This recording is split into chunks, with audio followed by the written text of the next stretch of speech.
নমস্কাৰ মই ময়ূৰী দত্ত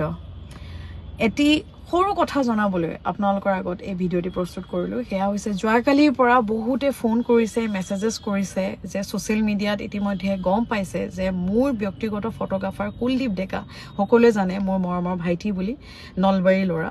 আৰু তেখেতে বিগত 3 মাহ মানৰ পৰা মোৰ WhatsApp Instagram Facebook एक्सेस কৰি ৰাখিছিলে নিজৰ মোবাইলৰ লগত মোৰ যিখিনি মুলৈ মেছেজ আহে বা যেনেকুৱা ধৰণৰ মুলৈ কলস আহে গোটেখিনি তেওঁ তাতো গৈছিল হেতু ডাঙৰ কথা নহয় মোক কোনে ফোন কৰিছে কোনে মেছেজ কৰিছে হেতু ডাঙৰ কথা নহয় ডাঙৰ কথা হ'ল যে ইমান ডাঙৰ বিশ্বাসঘাতকতা তেখেতে কিয় কৰিলে হেয়া বাৰু নাজানো কিন্তু এই গোটেইখিনি কথা গম পোৱাৰ পাছত মই আইনৰ সহায় ললো আৰু আইনে খুব ধুনিয়াকৈ সহযোগিতা আগবঢ়ালে যেহেতু খুব সৰু ল'ৰা কুলদীপ ডেকা নলবাৰী ল'ৰা আৰু সোশ্যাল মিডিয়াৰ জৰিয়তে তেখেতৰ লগত মোৰ পৰিচয় হৈছিল আৰু বহুবাৰ মেছেজ কৰাৰ পাছত যে বা মই আপোনাৰ লগত থাকিব বিচাৰো আপোনাৰ লগত ফটোগ্ৰাফি কৰিব বিচাৰো শিকিব বিচাৰো তেনেকৈ কোৱাৰ পাছত মই তেখেতক সুযোগ দিছিলো আৰু মোৰ বৰ ডাঙৰ ভুল হ'ল তেখেতক বিশ্বাস কৰিলো আৰু ফটো এডিট কৰে ফটোগ্ৰাফি কৰে কিছুমান ক্ষেত্ৰত মোবাইল তেখেতৰ হাতত দিব লগা হয় আৰু এতিয়াতো এনেকুৱা হৈছিল আমাৰ ঘৰখনত যে মই ৰাতিপুৱা শুই উঠি কি খাওঁ বা মোৰ ফোনটোত মই কাৰ লগত কথা পাতো কি ধৰণৰ কথা পাতো এভৰিথিং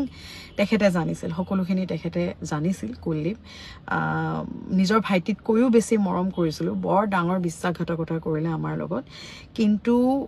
কিয় কৰিলে তাতকৈ ডাঙৰ কথা কৰাটোৱে আসলতে অপৰাধ খুব দুখ লাগিছে বেছি নকওঁ বেছি কৈওতো লাভ নাই এতিয়া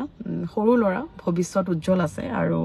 বহুত বেছি মই কিবা ডাঙৰ ষ্টেপ লোৱা নাই কাৰণ ভৱিষ্যত আছে সৰু ল'ৰা মাফ কৰি দিছো কিন্তু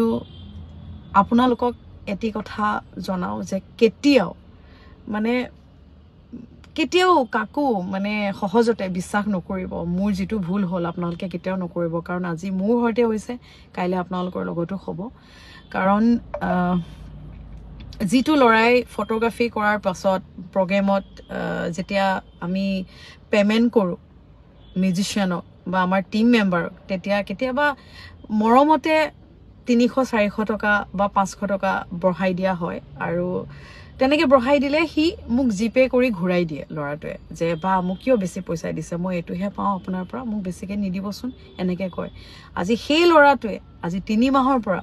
Facebook Instagram মোৰ WhatsApp পৰ্যন্ত যে হি এক্সেস কৰি ৰাখিব পাৰিব বুলি ভবাই নাছিল 17 বছৰীয়া লৰা মাইনৰ এই সৰু লৰা কিন্তু ইমান সৰু লৰাটোৱে ইমান ডাঙৰ যে অপৰাধ কৰিব ভবা নাছিল কিন্তু মাফ কৰি দিছো তেখেতক উজ্জ্বল ভৱিষ্যত আছে আশা ৰাখিছো ভৱিষ্যতে এনেকুৱা ধৰণৰ কাম নকৰে হিকক আনক কেতিয়াও অন্যায় নকৰক আৰু নিজে আগবাঢ়ি যাওক আপোনালোকে কেতিয়াও নিজৰ বাহিৰে নিজৰ ঘৰখনৰ বাহিৰে নিজৰ ঘৰৰ মানুহগিটাৰ বাহিৰে আজিৰ দিনত আজিৰ যুগত কাকো সহজে বিশ্বাস নকৰিব আৰু এটা কথা আপোনালোকক জনাও যে কোনোবাই যদি মোক বিচাৰি কুলদীপক ফোন কৰে বা কুলদীপ ডেকাক ফোন কৰে তেতিয়া হলে মই আপোনালোকক জনাও যে আজিৰ পৰা কুলদীপ ডেকা আমাৰ হৈতে নাই আমাৰ টিমত নাই আমাৰ কোনো ধৰণৰ অনুষ্ঠান কোনো ধৰণে জড়িত নহব কুলদীপ ডেকা গতিকে আপোনালোকে মোক বিচাৰি যদি কুলদীপক ফোন কৰে তেতিয়া হলে হেয়া মই জনাও যে কুলদীপক ফোন নকৰিব আৰু তেখেতে আগুৱাই যাওক নিজৰ ভৱিষ্যতটো গঢ়ক আৰু ইমান ডাঙৰ অপৰাধ কৰাৰ পাছত মোৰো মানে অকণমান মানুহৰ প্ৰতি বিশ্বাসটো কমি গল আৰু ভাইটি আছিলে ঘৰতে আছিলে মানে এনেকুৱা 1 মাহত 15 দিন আমাৰ ঘৰতে থাকে লৰাটো আৰু কেতিয়াবা ফটো এডিট কৰিবলৈ কিবা কৰিবলৈ মোবাইলটো দিয়াটো স্বাভাৱিক কথা কিন্তু সেইটোকে যে হি সুযোগ হিচাপে লব আৰু এনেকুৱা ধৰণৰ কাণ্ড কৰিব বুলি ভবা নাছিল গতিকে গম পালো মাফ কৰিলো আৰু আইনেও সহযোগ কৰিলে তাৰ বাবে বহুত ধন্যবাদ আৰু যি সকলে সোশ্যাল মিডিয়াৰ জৰিয়তে বা ব্যক্তিগতভাৱে মোক ইমান সহযোগিতা আগবঢ়াইছে বহুত ধন্যবাদ